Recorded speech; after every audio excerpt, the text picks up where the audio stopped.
So we're going to talk briefly about functionalizing the utility of X Twitter in your practice. Maybe some of you know what the heck this is. Maybe some of you don't know what the heck it is. Hopefully in the next 10 to 15 minutes, you'll figure it out and understand a little bit more. Basically, I want to tell you social media is really an opportunity for professional development. And that's what I see it as. As a physician, you are a de facto leader. You are a voice to your community at large. And for better or for worse, X/Twitter is one of the biggest town squares, as some people like to call it, on the planet. And so what is this opportunity? It's really an information source for yourself. It's your new journal table of contents. It's a networking opportunity for research collaborations, professional collaborations. It's a platform for patient education. It's also a platform for community engagement and advocacy. And it's visibility and recognition for our specialty. It's really all of these things, believe it or not. How you harness it is completely up to you, but it can be all of these things. So my recommendation though, the caveat, keep it professional. If you're going to use it as a professional vehicle, don't put pictures of the summer vacation on there. Don't put your kids on there. Don't put your dog on there. Keep it professional. And in some ways, it shapes your mind and the content you put on there to be appropriate for the communications you're trying to achieve. That's me. Okay, so really social media is already woven into the fabric of our profession, right? The horse is out of the barn, as they say, right? Look at all these articles that are out there. Urology, urogynecology, love social media. They love Twitter. They love X, right? We've embraced it. A lot of medical specialties out there have. Vascular surgery has a very popular platform with X and Twitter. So for better or for worse, it's there. And if you're not looking at it and you're putting your head in the sand, you're missing something, right? There's a lot going on right now. So if you're one of these people that says, I'm not going to do it, I'm not going to look at it, forget it, I don't need it. You can make that decision, but you're likely going to miss opportunities. It's already here. This is old stuff. This is several years old. But Seth, look at what I already have to do. We've been talking about this. Chart prep, engage in shared decision-making, close encounters, follow up urine specimen results, answer inbox messages, departmental meetings, committee meetings, coming to IFRU, deal with social media as well. You going to really spend some extra time cultivating a social media presence as well? How are you going to do that effectively? There's little things you can do. It actually can be done. I ask you this, can you risk not to be engaged? Let's say we all pulled back and we as physicians decided not to be on this platform. It's beneath us, we're just not going to do it. Is that good for our patients? Is that good for the public? For our voice not to be on this platform? You have other voices that will fill that void, as you can obviously see. So in some ways, it's actually part of our professional duty, the way I see it. So there's various social media platforms out there, right? Twitter is now X. What does that mean? The tweet has been replaced with the post. The retweet has been replaced with the repost. So what is X? Well, you're hypothetically limited to 280 characters unless you pay for the upgraded version, give Elon Musk some more money. It's really meaningful efficiency, actually. It really challenges you to really choose the right words to communicate your ideas, which I think is really quite interesting.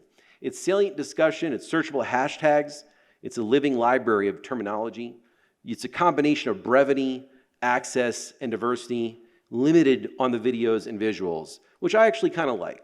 Instagram's a little different. For those of you at Instagram, it's a lot of videos, it's like TikTok-esque pictures. Twitter X, it's really the words and links. And so it's ideas. And so it depends how you like to frame the information you take in, but this seems to have worked very well for medical and academic platform people. Really, as I alluded to, it's your new journal table of contents, right? I don't have journals anymore, paper journals. I don't have any stacks. I used to in med school, and even up to 5 years ago, they were sitting on my coffee table, and I never read them. But now you can follow all your journals online, on Twitter, on X, right? Each one of them has a handle. I guarantee it. Look at all these right here. This is my subspecialty, SUFA ERPs, right? So look at all those. I follow all those. I see the articles immediately as they're coming out. And actually, the way I read a lot of the articles is by looking at the links from the handles for these journals. And I found myself being probably smarter and more up-to-date now than I was 5 years ago because I really see this in real time. And so you get rid of the stack of journals, And you really have an opportunity for a wide-ranging yet focused collection of journals that you really just, it's your own curation, right? You curate this based on the handles you want to follow, and you update yourself.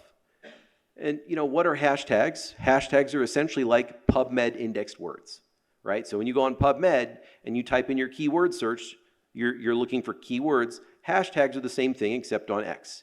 And so hashtag urinary incontinence, hashtag PSA, hashtag prostate cancer, hashtag whatever you want. That's the word you can look for. And if you're posting content on X, use those hashtags because that's how people are going to find it.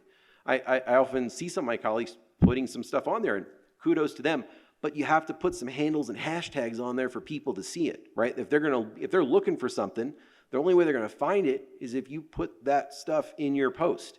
So if you're posting about urinary incontinence, put hashtag urinary incontinence and put at SUFU.org or at IFRU and include those handles in there. So when people are looking for those larger organizations, larger conferences, they might find you and they might find the communications, the messages you're trying to put out there. Really fabulous way to network with your colleagues.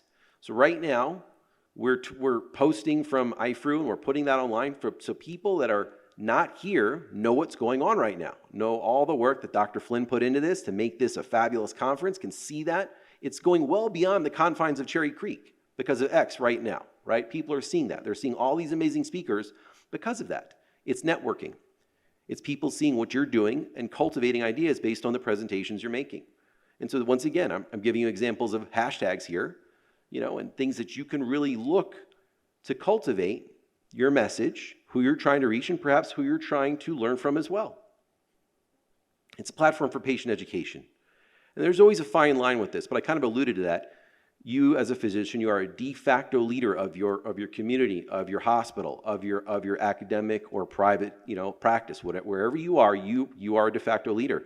And you have an opportunity, if you so feel up to the task, to communicate appropriate health medical information that is very needed out there. There's a lot of misinformation.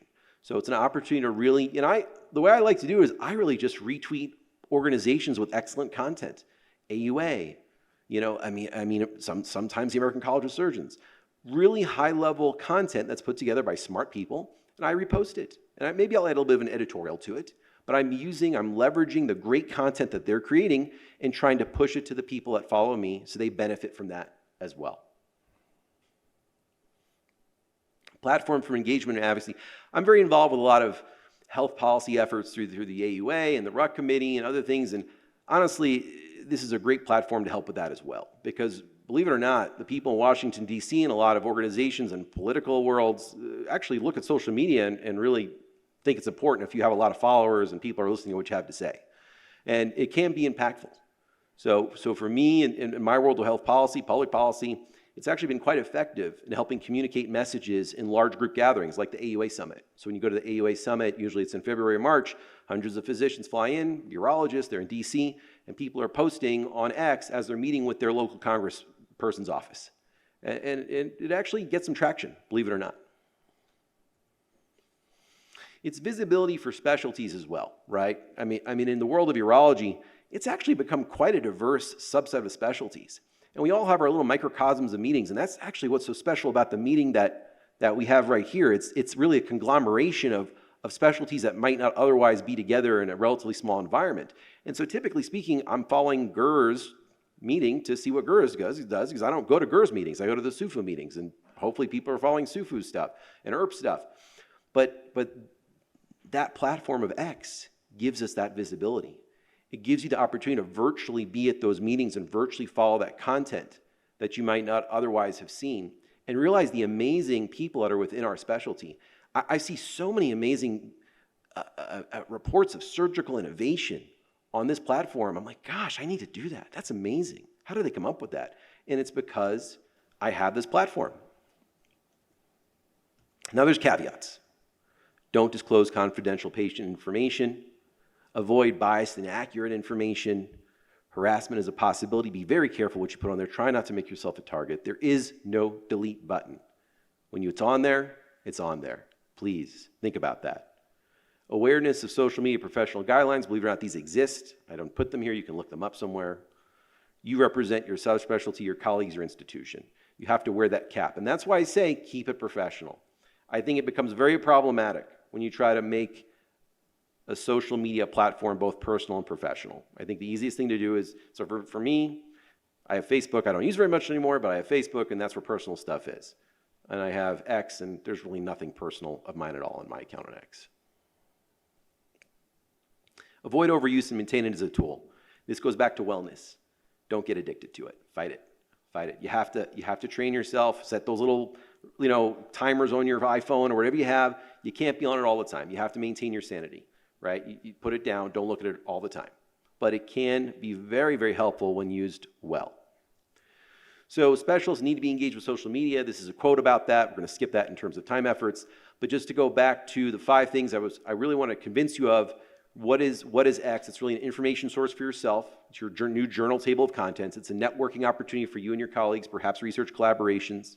It's a platform for patient education. It's a platform for community engagement and advocacy. And it's really visibility and recognition for our specialty and for you and the work you do. So I wish you luck. Thank you very much.